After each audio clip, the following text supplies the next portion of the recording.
everyone, and welcome to Stan the Wine Man TV. I am your host, Stan Rattan, and this is a blue-collar wine show where I help you spend your wine dollars wisely. One of the best places to spend your wine dollars wisely is Spanish wines. I think they're some of the best values in the wine world, actually. Many of my, I do a pick of the month at the store, and I probably more than 50% of the time they are Spanish wines because they represent such a good value, QPR, quality to price ratio. This particular episode is dealing with red blends from Spain. Red blends, especially domestic, are the hottest category in the wine world right now. Everybody loves red blends. They give them funny names and people buy them, and they're, generally speaking, very good wines for the money. But how many of you actually go to the Spanish wine section and look for red blends? I'm not sure, really. That's a question I asked myself as I was rummaging through my cellar trying to come up with an idea for an episode. And I saw these Spanish wines and I saw these blends. I thought this would be really cool. So we're going to look at 3 Spanish red blends. Kind of cool. And I think they're just really good pricing. The other interesting thing about this episode is a couple of these have some age on them because they've been in my cellar. So I'm excited to try them. The first one is the Bodega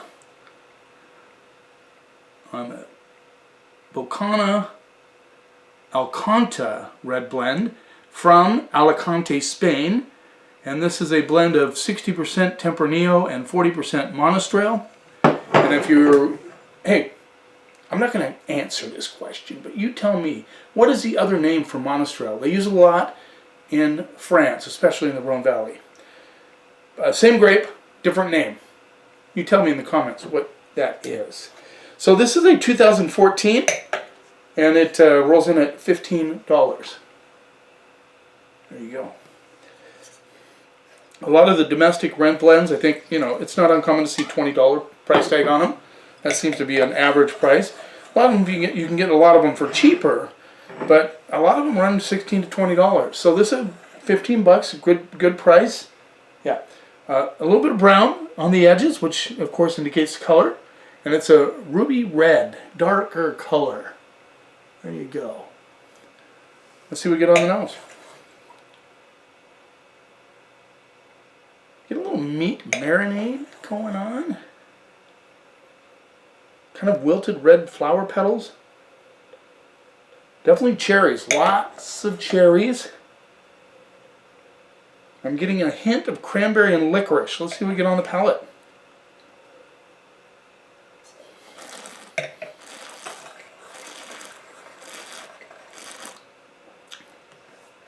Almost a sour cherry combined with the, but not really super sour. Just on the, leaning on the sour side. A little bit of cranberry underneath it.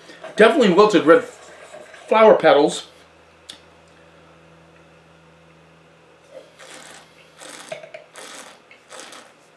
Good acidity. This is hull upright. This has some life in it.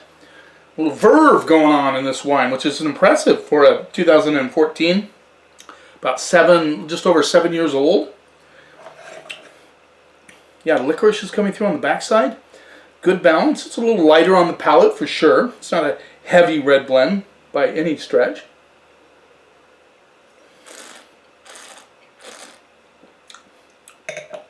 Yeah, that cranberry kind of sneaks in on the backside of this wine. Good balance. This thing could go. Another couple years it hasn't gone. It's getting near the top of the hill. Maybe not on its way down yet, but it's getting close. Good wine. This is a good food wine, especially. This would be good with paella, for sure. It's a lighter style. The tannins are light. They're not heavy-duty tannins. Yeah.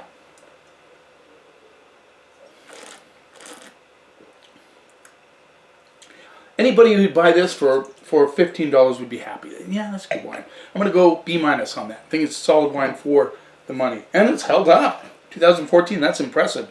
So this is the Eagle Bodega El Goru Red from Jumilla. Now, did I talk about Alicante? Alicante is south of Valencia on the east coast of Spain and directly west of that is Jumilla.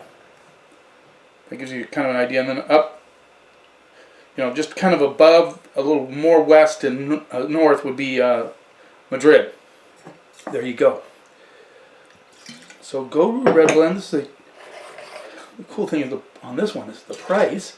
This is $11, and it is a blend of 60% Monastrell, 61% Monastrell, 34% Syrah, and 5% Petit Verdot. So there's a lot of blends like that in the domestic side of the world. So this runs in at $11.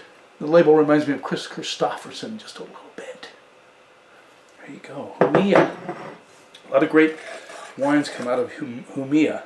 See what color? This is toward the red, ruby red side. There you go. Almost see through this one.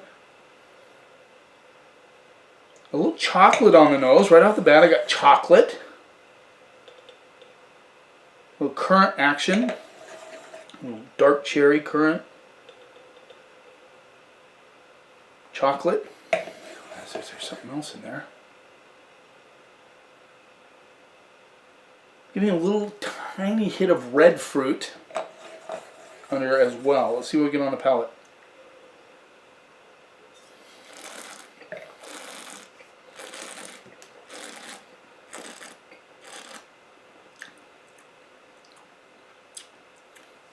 This has, interesting, now I get it, has plums on the nose,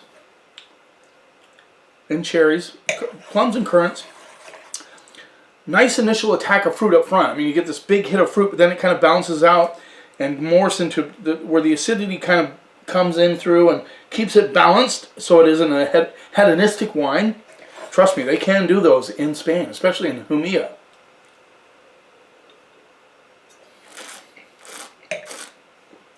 The tannins are definitely there, but they're nicely balanced. Gives the good structure to the wine.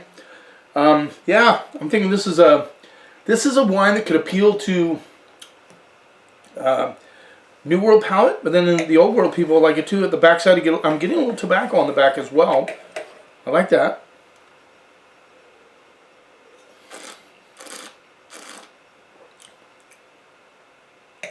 That plum action comes through with a little bit of red fruit on the backside. The currants are there. It's still not a heavy wine at all. It has good flavors to it. Nice balance. A balanced acidity. And like I said, a little bit of tobacco comes through on the back end of this wine. For $11, this has got some pretty interesting complexity. And I think it's well made, especially for that price. Suckling. You see these stickers all over wines on the neck here. 90-point suckling. I'm going to go B+ on this one. I think for the money especially, it's a very solid wine. A lot of you will like this. If you like red blends, you're going to like this wine. That chocolate sneaks in as well. Yeah, nice balance. Good wine. Let's move on.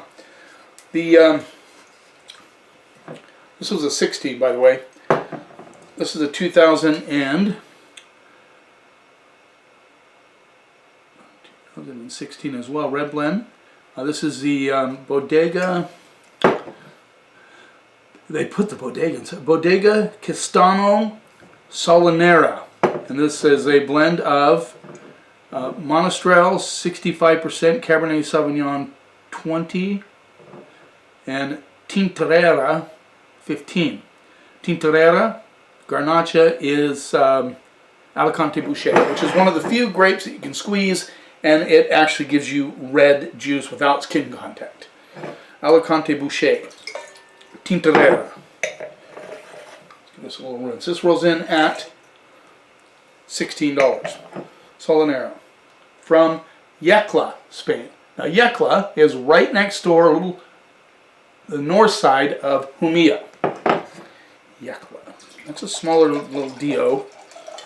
Okay. Let's see what color. This is almost garnet. Yes. Dark. Dark. Oh, this has baking spices on those. I like it.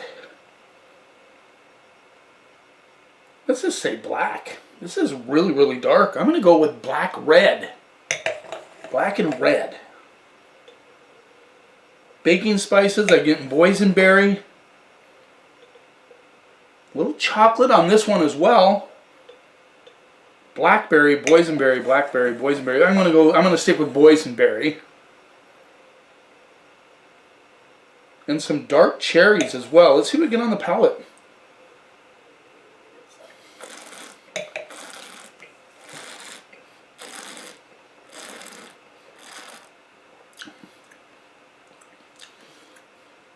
Nice. Boysenberry, cherry, minerality underneath. The initial hit on the palate is big fruit, but it's balanced out by the minerality. The tannins are pretty smooth on this with that minerality underneath.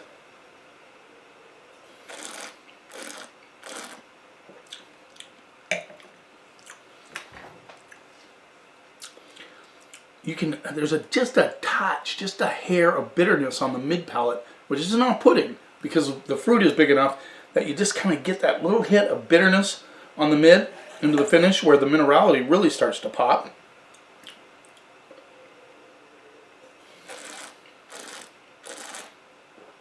A little chocolate coming through as well.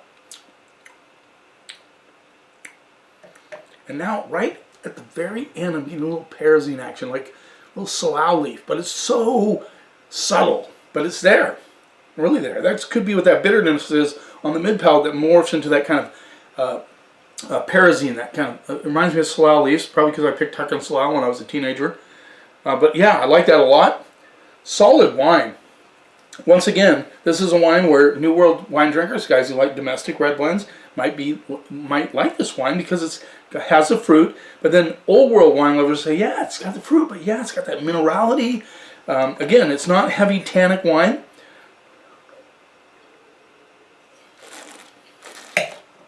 Even though it has a little cab in it, the cab gives it that structure. So does Monastrell for sure.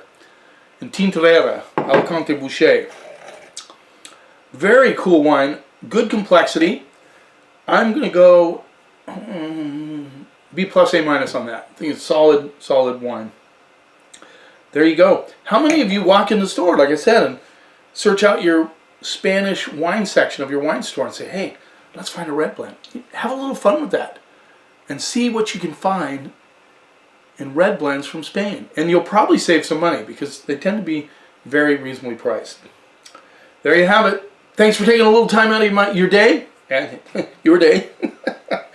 I really appreciate it. I'm appreciating all the people that are subscribing. If you want to subscribe, just hit the subscribe button. You keep watching, and I'll keep helping you spend your wine dollars wisely.